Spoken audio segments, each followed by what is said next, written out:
Dans les profondeurs du musée d'histoire naturelle, une exposition spéciale avait attiré l'attention de tous, une momie égyptienne vieille de plusieurs millénaires, récemment découverte et amenée pour être exposée.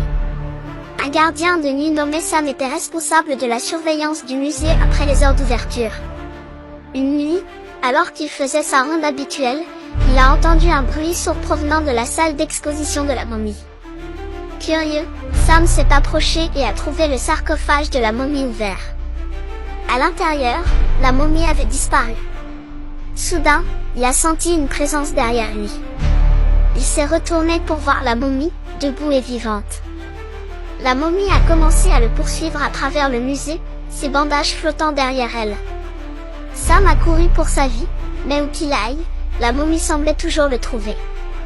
Finalement, Sam a réussi à enfermer la momie dans une autre salle d'exposition et a réussi à s'échapper.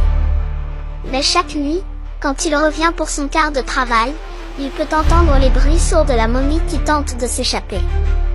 Et ainsi, la malédiction de la momie éternelle continue de hanter le musée, transformant chaque nuit de travail en une véritable histoire d'horreur pour Sam.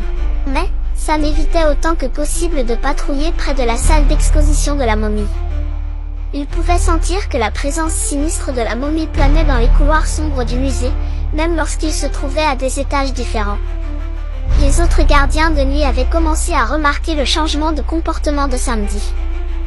Il était devenu plus distant, plus hanté, et ses yeux semblaient toujours surveiller quelque chose d'invisible. Un soir, alors que Sam patrouillait près de la salle d'exposition, il a entendu une voix chuchoter son nom. Il s'est figé, son cœur battant la chamade, et s'est retourné lentement. La momie se tenait devant lui, ses yeux vides brillant d'une lueur surnaturelle. « Sam, » murmura la momie d'une voix caverneuse et rauque, « tu ne peux pas m'échapper. Mon existence est liée à ce musée, et je ne te laisserai jamais partir. » Pris de panique, Sam a couru dans les couloirs du musée, la momie le poursuivant pas à pas. Il semblait que la malédiction de la momie ne le laisserait jamais tranquille, peu importe où il irait. Et à partir de cette nuit-là, les visiteurs du musée entendirent des histoires étranges sur les incidents nocturnes qui se déroulaient dans les couloirs sombres, où la momie égyptienne errante tentait sans relâche de capturer l'âme du gardien de nuit. Les rumeurs se répandaient rapidement, attirant l'attention des médias et des curieux. Sam était devenu le centre de toutes les conversations, mais jamais il ne raconta ce qui s'était réellement passé cette nuit-là. Les tensions montèrent au musée, les gardiens de nuit étant effrayés à l'idée de croiser la momie, et les visiteurs commençant à éviter la salle d'exposition. Mais Sam savait qu'il devait affronter la momie s'il voulait trouver la paix. Il prit une décision audacieuse et décida de retourner dans la salle d'exposition, seul, en pleine nuit. Il se tint devant la momie, ressentant sa présence oppressante, mais cette fois, il ne ressentait plus la peur. « Je suis désolé pour ce qui t'est arrivé, » murmura-t-il d'une voix ferme. « Je ne suis pas venu pour te fuir, mais pour te libérer de cette malédiction. » La momie sembla hésiter un instant, ses yeux se remplissant de surprise. Puis, lentement, elle commença à s'estomper, comme si son emprise sur le musée s'affaiblissait. Sam ferma les yeux, sentant une brise fraîche passer à travers la salle d'exposition. Lorsqu'il les rouvrit, la momie avait disparu. Désormais, les nuits au musée étaient paisibles, sans aucune trace de la momie égyptienne. Sam avait réussi à briser la malédiction et à trouver la paix qu'il cherchait tant. Et son courage et sa détermination étaient devenus légendaires parmi ceux qui connaissaient. Dans la ville tranquille de Shadow Creek, un vieux cimetière oublié était l'objet de nombreuses légendes. On disait qu'il était hanté par les esprits des personnes enterrées là-bas, qui n'avaient jamais trouvé le repos. Un jeune homme nommé Owen, intrigué par ces histoires, a décidé de découvrir la vérité. Armé de sa lampe de poche et de son courage, il a commencé à explorer le cimetière une nuit de pleine lune. À l'intérieur du cimetière, Owen a découvert des tombes anciennes et oubliées.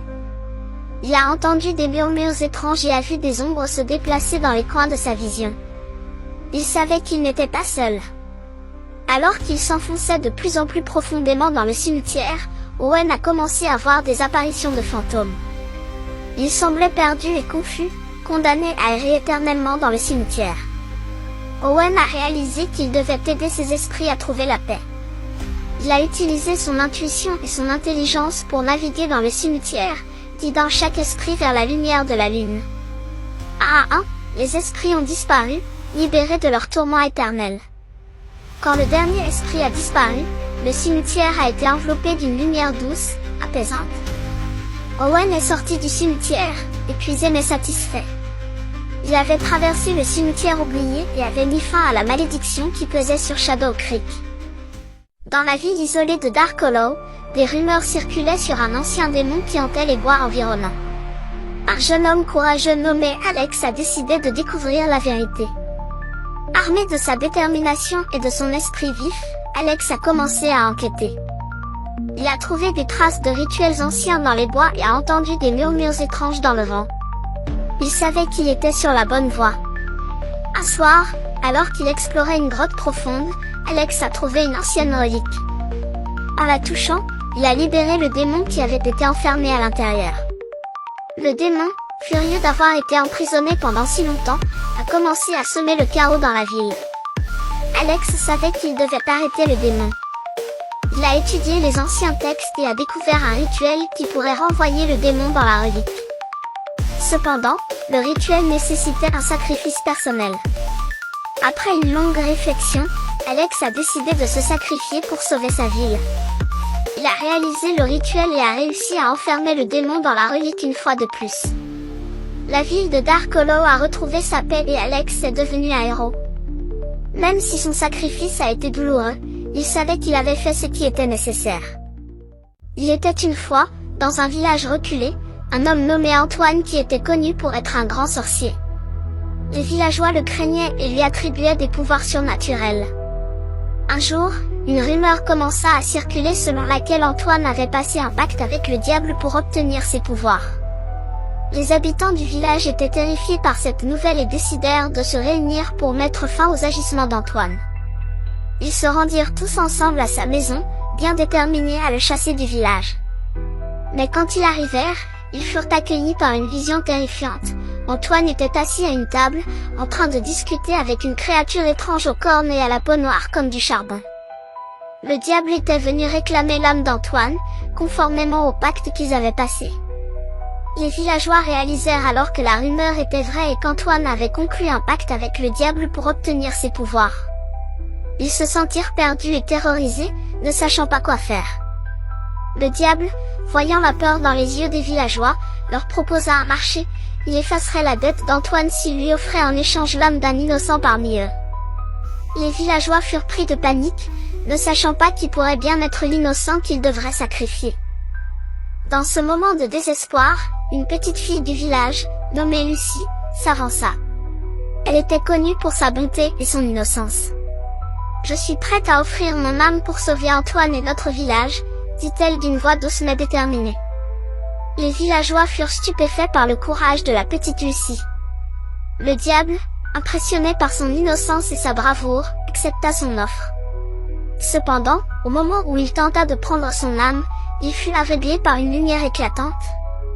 L'âme pure de Lucie était trop puissante pour lui. Dans un cri de douleur, le diable disparut, laissant derrière lui un village en état de choc mais soulagé. Antoine, libéré de son pacte, perdit tous ses pouvoirs surnaturels. Il remercia Lucie et promit de ne plus jamais se mêler de la sorcellerie. Lucie, quant à elle, fut célébrée comme une héroïne. Sa bravoure et son sacrifice avaient sauvé le village et démontré que la véritable puissance réside dans la bonté et l'innocence, et non dans les pactes avec le diable. Et ainsi, ils vécurent tous heureux et en paix pour le reste de leurs jours. Dans la ville pittoresque de Rosewood, un vieux château abandonné était l'objet de nombreuses légendes. On disait qu'il était hanté par les ombres des anciens habitants. Une jeune femme nommée Isabelle, intriguée par ces histoires, a décidé de découvrir la vérité. Armée de sa lampe de poche et de son courage, elle a commencé à explorer le château une nuit de pleine lune. Dans les profondeurs du château, Isabelle a découvert une série de pièces cachées. Elle a entendu des murmures étranges et a vu des ombres se déplacer dans les coins de sa vision. Elle savait qu'elle n'était pas seule. Alors qu'elle s'enfonçait de plus en plus profondément dans le château, Isabelle a commencé à voir des apparitions d'ombres. Elle semblait perdue et confuse, condamnées à errer éternellement dans le château. Isabelle a réalisé qu'elle devait aider ces ombres à trouver la paix. Elle a utilisé son intuition et son intelligence pour naviguer dans le château, guidant chaque ombre vers la lumière. Une à une, les ombres ont disparu, libérées de leur tourment éternel. Quand la dernière ombre a disparu, le château a été enveloppé d'une lumière douce, apaisante. Isabelle est sortie du château, épuisée mais satisfaite. Elle avait traversé le château des ombres et avait mis fin à la malédiction qui pesait sur lui. Dans une ville oubliée nommée Mystic Hollow, se dressait un asile abandonné. C'était un bâtiment imposant, avec des murs de pierre grise et des fenêtres sombres comme des yeux vides. Les habitants de Mystic Hollow évitaient cet endroit, car des rumeurs circulaient sur des ombres qui hantaient l'asile. Un soir, un groupe d'amis intrépides, Sophie, Emily, Liam et Olivia, décida d'explorer l'asile. Ils entrèrent dans le bâtiment délabré, leurs lampes de poche éclairant les couloirs sombres et silencieux. L'air était lourd et humide, et une odeur de moisi emplissait l'atmosphère. Au fur et à mesure qu'ils avançaient, ils commencèrent à entendre des bruits étranges. Des murmures lointains, comme des voix étouffées par le temps, des gémissements étouffés, comme des âmes en peine, des pas dans les couloirs, comme si quelque chose les suivait. Ils se sentirent observés, comme si des yeux invisibles les suivaient. Soudain, Sophie vit une ombre se déplacer au bout du couloir. C'était une silhouette sombre et déformée, qui semblait flotter dans l'air. Elle s'approcha pour mieux voir, mais l'ombre disparut. Elle se retourna pour rejoindre ses amis, mais ils avaient disparu. Sophie chercha Emily, Liam et Olivia dans l'asile, mais tout ce qu'elle trouva, ce furent des ombres. Des ombres qui semblaient la suivre, la taquiner, la tourmenter. Elle entendait les rires de ses amis, mais ils semblaient venir de nulle part et de partout à la fois. Finalement, Sophie réussit à sortir de l'asile. Mais elle était seule. Ses amis n'étaient nulle part. Tout ce qui restait, c'étaient les ombres qui hantaient l'asile abandonné. Depuis ce jour, Sophie n'a jamais revu Emily, Liam ni Olivia. Et l'asile abandonné de Mystic Hollow reste un lieu de mystère et de terreur, hanté par des ombres que personne n'ose affronter. Les rires de ses amis résonnent encore dans sa tête, un rappel constant de cette nuit terrifiante. Dans une petite ville tranquille vivait un garçon nommé Arthur. Arthur avait toujours eu peur du monstre sous son lit.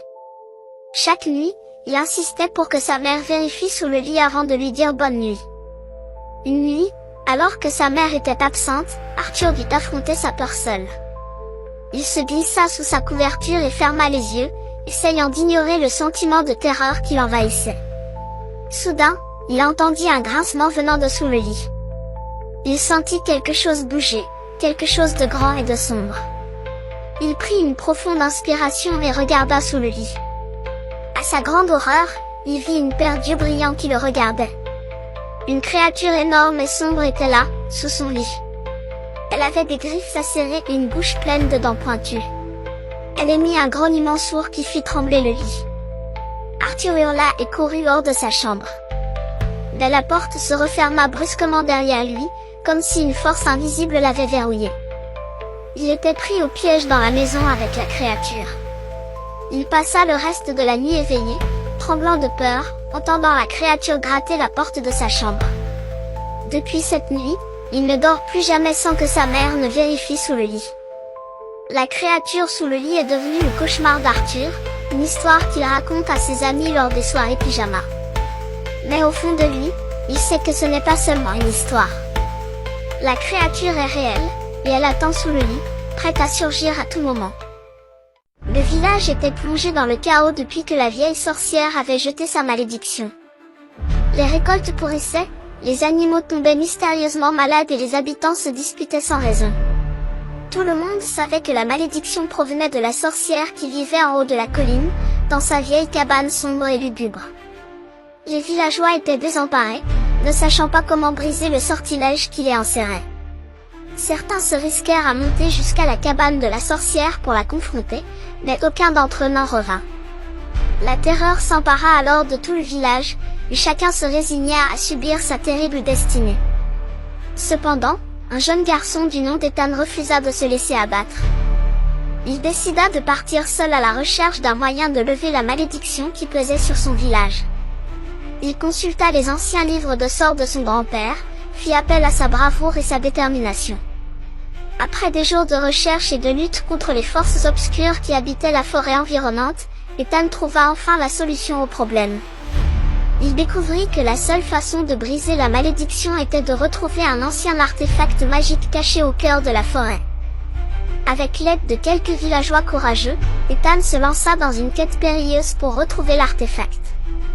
Ils affrontèrent des créatures maléfiques, des pièges mortels et des illusions terrifiantes, mais finalement, ils réussirent à mettre la main sur l'artefact tant recherché. Il s'agissait d'un pendentif en forme de lune, gravé de symboles mystérieux. Ethan savait instinctivement qu'il avait trouvé la clé pour lever la malédiction. De retour au village, Ethan et les villageois organisèrent un rituel ancestral pour utiliser l'artefact et briser la malédiction de la vieille sorcière. Les flammes dansaient, les incantations résonnaient dans l'air et le pendentif émettait une lueur magique. Soudain, un éclair déchira le ciel et un souffle puissant balaya le village.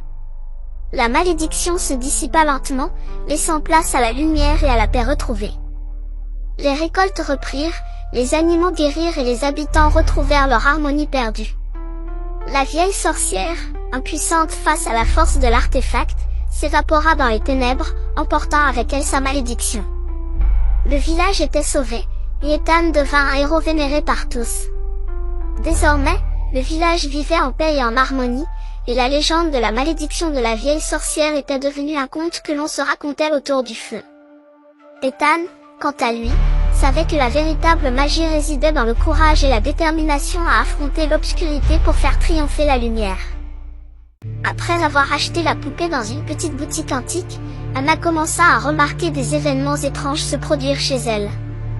La poupée semblait changer de place pendant la nuit, et Anna commençait à entendre des murmures dans sa chambre. Convaincue que la poupée était possédée, elle décida de se débarrasser d'elle.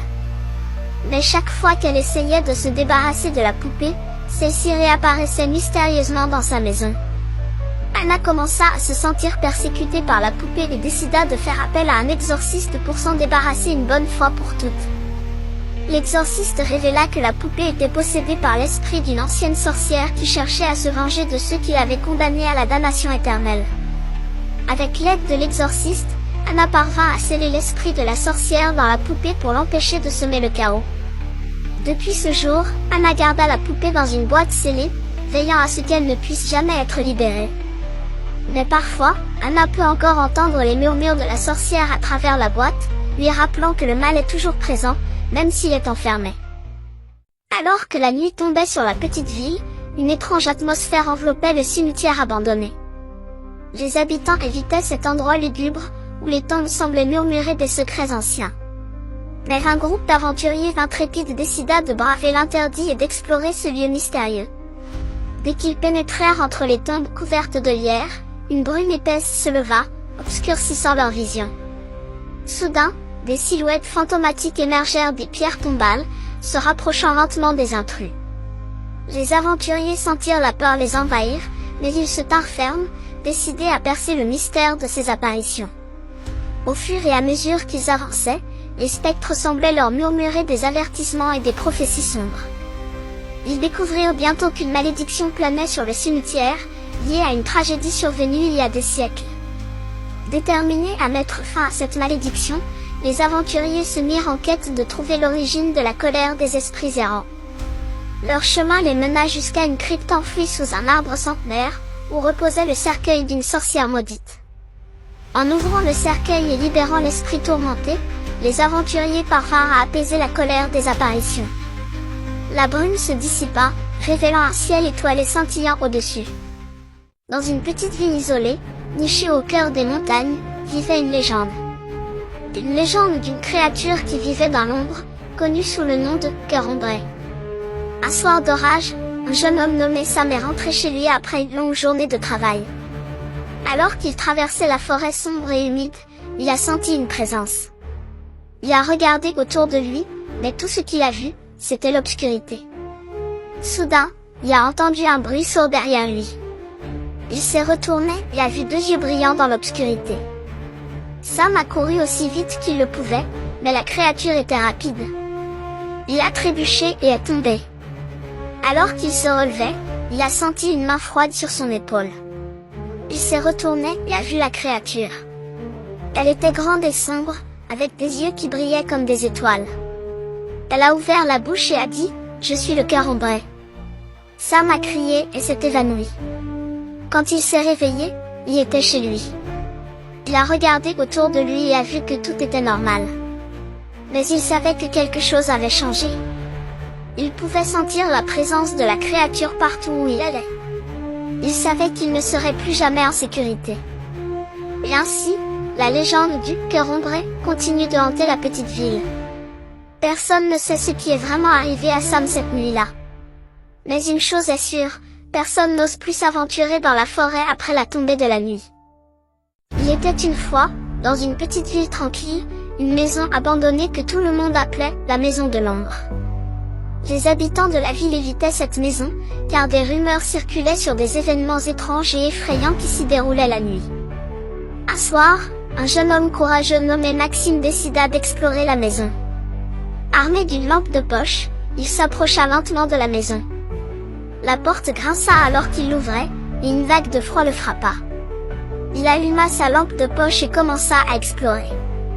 Au fur et à mesure qu'il avançait dans la maison, il entendait des bruits étranges. Des chuchotements, des pas, des portes qui claquaient. Il sentait une présence, comme si quelque chose ou quelqu'un l'observait depuis l'ombre. Soudain, sa lampe de poche s'éteignit. Maxime essaya de la rallumer, mais sans succès. Il était maintenant dans le noir total, avec seulement le son de sa respiration et les battements de son cœur qui résonnaient dans ses oreilles. Puis, il entendit un rire sinistre venant de l'ombre. Il sentit une présence se rapprocher, et une voix murmura à son oreille, « Tu n'es pas seul ». Maxime hurla et courut vers la sortie, trébuchant dans l'obscurité. Il réussit finalement à sortir de la maison et jura de ne plus jamais y retourner. Depuis ce jour, Maxime raconte son histoire à quiconque ose s'approcher de la maison de l'ombre, les mettant en garde contre les dangers qui se cachent dans l'ombre.